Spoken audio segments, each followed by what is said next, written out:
À partir de cette étape, nous allons attaquer directement le domaine de l'animation. Nous en aborderons différentes techniques. Et en premier lieu, nous commençons par l'animation la plus classique, l'animation du dessin. J'ai sélectionné 3 plans qui répondent avec pertinence à cette rubrique, c'est-à-dire des plans avec l'élaboration graphique la plus poussée et une recherche esthétique répondant mieux à une réflexion d'image par image. Comme vous l'avez remarqué, toute la première partie concernant Léo n'a pas été faite comme les autres. Il était dès le départ prévu que je la dessine et anime pour marquer un fort contraste entre les époques et les univers dramatiques de Léo et Silou. Pour la partie Léo, en noir et blanc, il s'agit juste d'un dessin animé des plus classiques. Les différents mouvements des personnages sont réalisés sur table lumineuse. Je dessine chaque mouvement les uns sur les autres, puis je les scanne et enfin je les assemble par Photoshop en un seul et même fichier, composé de tous les calques. Voilà pourquoi l'animation d'un dessin, dite classique, est la plus laborieuse. Elle nécessite quelques notions en décomposition du mouvement humain et des aptitudes graphiques. Pour ce deuxième plan, il s'agit juste d'un dessin aquarellisé et peint à l'encre de Chine par une élève dans un style pointilliste. Après avoir scanné le dessin, il a fallu y ajouter un fond pour montrer que la scène est peinte sur un des murs de la maison de Silou. Puis, avec un effet de teinte et saturation, nous avons créé plusieurs versions du même dessin dans des teintes différentes. Il ne restait plus qu'à mettre sur des calques à part les contours bleus du visage et des yeux.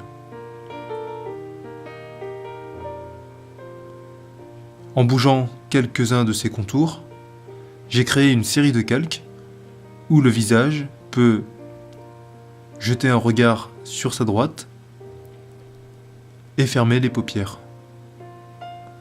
Ensuite, il n'y aura plus qu'à les assembler et les animer sur un logiciel d'animation.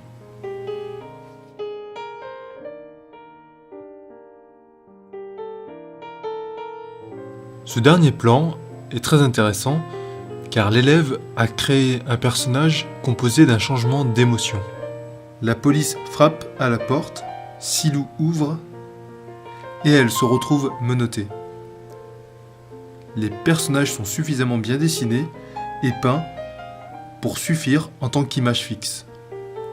C'est-à-dire qu'il suffira juste de quelques animations basiques, dites de translation, pour animer la scène. On se contentera d'un zoom ou de mouvements translationnels. Là, par exemple, la porte qui se bombe pour indiquer que l'on frappe. Ici, Silou s'approchera de la porte. J'ai découpé à part la porte et je l'ai distordue pour qu'elle soit en perspective et donner l'illusion qu'elle s'ouvre. Pour ce mouvement de porte, il en aura fallu 4 déclinaisons. Les menottes seront aussi bougées du bas vers le haut. Et nous passons au visage de Silou, triste. Voilà, vous avez pu voir 3 façons d'animer image par image des plans. Une traditionnelle réalisée à la table lumineuse, une autre à partir d'une image fixe, où on en a fait des déclinaisons de différentes teintes, puis une dernière, où il aura suffi d'utiliser aussi des images fixes, mais en lui appliquant des mouvements de déplacement tout simples. Dans une autre étape, nous verrons une autre façon d'animer les personnages.